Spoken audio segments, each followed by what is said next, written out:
Hi guys!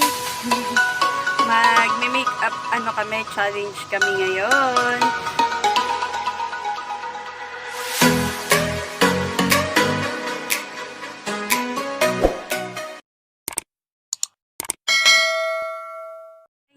Hi guys! Magme-makeup kami, challenge kami ngayon. Magta-transform si tita namin. Ita-transform namin. May-makeupan namin si tita. At ako mag-makeup. Titigan ko kung saan ang makakaya ko para maging maganda si tita Susan. Maganda naman si tita Susan, pero syempre, baliw ka yata i-enhance natin yung ganda niya, guys. Umpisan natin ang pag-makeup. Una kong gagamitin sa kanya is advance yung Everbelena lang na liquid foundation na Everbelena. Apply ko na sa kanya to. Yan, konti lang yung nilalagay ko kasi maputi naman yung mukha niya. So, konti lang para hindi rin ma-irritate yung mukha niya. Sige, apply na natin.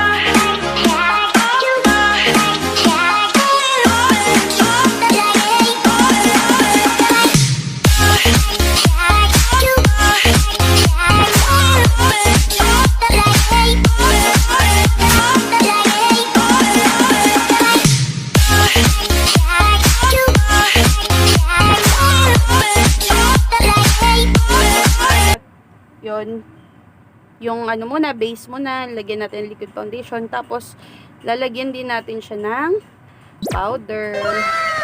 Gamit ko ding powder is Everbelena din.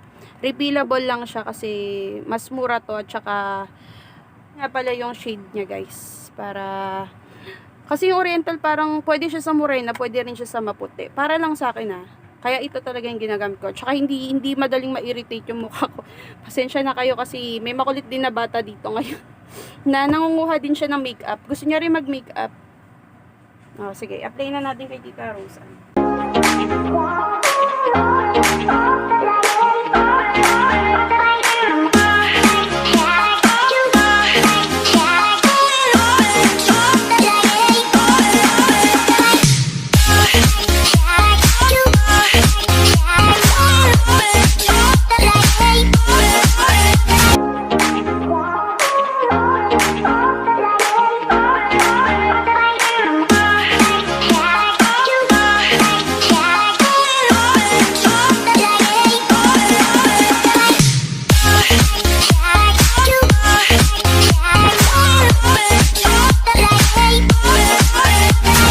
Kilayan natin siya kasi pababa yung gagawin natin. Unahin natin yung mata, susunod yung basta pababa siya.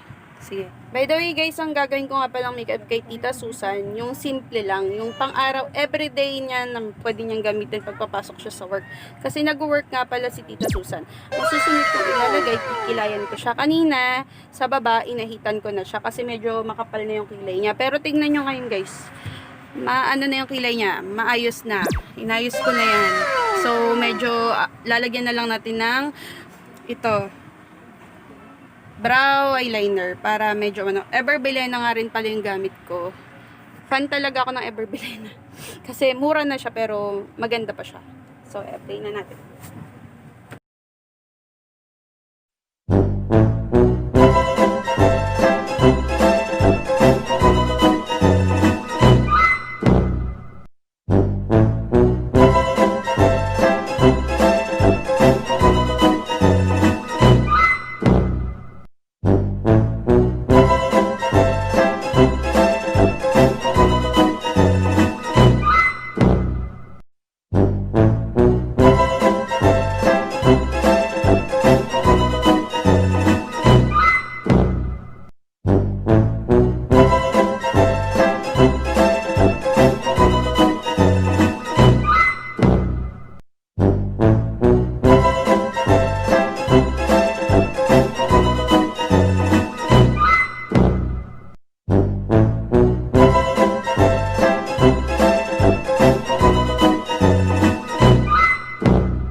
na nga pala guys yung kilay ni Tita Susan.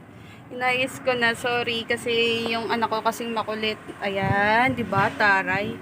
Ang taray na ng kilay niya. Hindi ko lang alam kung napatay ko, pero parang napantay ko naman. Yan. Tapos, lalagyan na natin siya ng liquid eyeliner at saka eyeshadow. Yan. Ang ginagamit ko nga palang eyeshadow, guys, is Everbelena. Medyo luma na din siya, pero okay pa siya. Hindi pa naman siya expired. Tsaka, gagamitin ko kay Tita Susan is simple lang. White and parang medyo brown lang. Basta ano kasi, simple makeup lang. So, babysan ko muna siya ng white. At hindi ako gumagamit ng brush pag naglalagay ako ng eyeshadow. Ano ako sa kamay ko lang, sa daliri ko lang. Masanay ako. So, guys, apply na natin.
Okay na yung mata niya. Tignan niyo guys.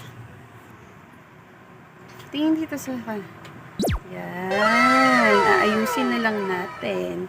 Tapos na tayo sa eyes. Dito na tayo sa mga cheeks. Lalagyan natin siya ng blush on at lipstick. Ay, lalagyan pala natin siya ng liquid eyeliner. Sorry guys. Sige. Ayusin ko muna ha. Liquid eyeliner ko nga pala is MAC siya.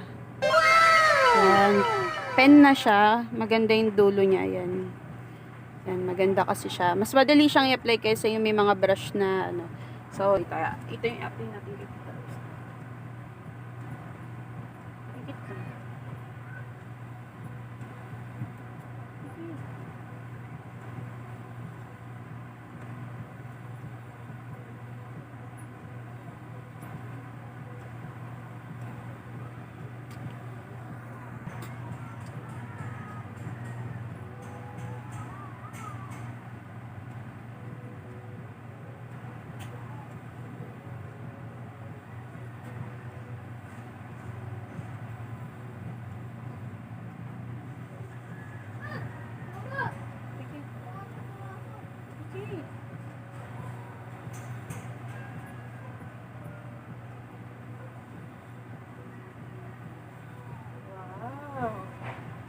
Ayun na guys, tapos ko na siyang applyan na liquid eyeliner. Tingnan niya guys, pag malapit. Kita ba? Pikit ka, pikit. Pikit. Ayan, medyo manipis lang yung ginawa ko sa mata niya. Okay. Guys, gamitan ko siya ng mascara ng Simply Pretty. Full lash mascara. Ito lang kasi available ko na mascara. Kasi yung iba kong makeup nasa binangonan eh. So, ito na lang muna yung i-apply natin kay Tita RoseGine.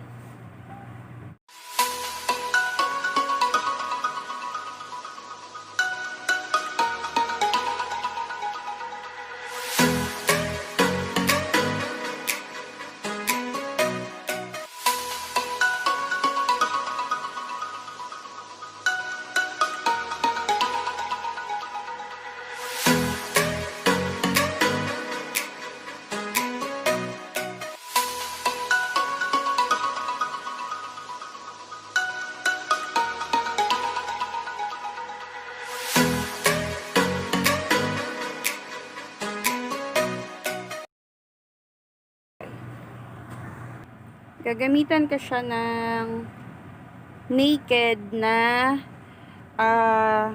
blush on. Yung medyo itong kulay nito. Medyo ano na kasi, pinalikot kasi nung anak kong makulit. Ayun, ito yung gagamitin natin sa kanyang blush on. Hindi na natin siya na nose linean kasi simple makeup lang naman, kumbaga, yun.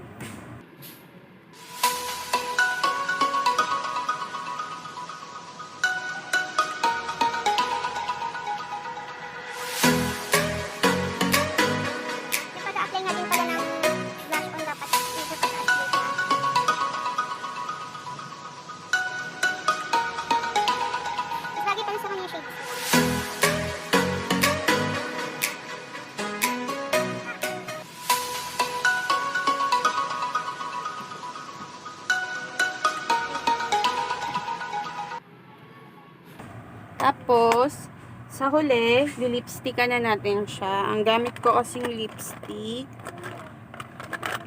Bali, lip pen siya. Wait lang guys, nahanap ko pa. Itong Everbelena na gantong shades. Medyo nude pink ata to, yung gantong kulay. Pen kasi siya, oh. Nagaganto siya, oh. Yan. So, ganyan. So, lagay na natin. Apply na natin kay Tita Susan.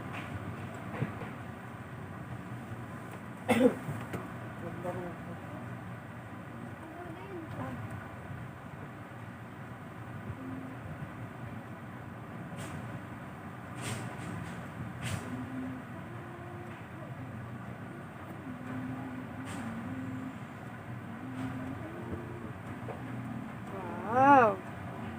Yan na guys. Pag nakita nyo si Tita Susan, ang ganda ng pagka-makeup sa kanya. Simple lang kasi siya eh. And, tapos aayusin ko lang yung hair niya. Tapos mamay ipapakita ko sa inyo yung final look ni Tita Susan. Ayusin ko lang yung hair niya. Guys, hindi ko na pala ibibideo yung paano ko aayusin yung hair niya kasi medyo mahihirapan ako sa buhok niya. Pero, aayusin ko. Hindi ko na siya iaano. Basta itatali ko na lang ng maayos. Okay. Mamaya, kita-kits.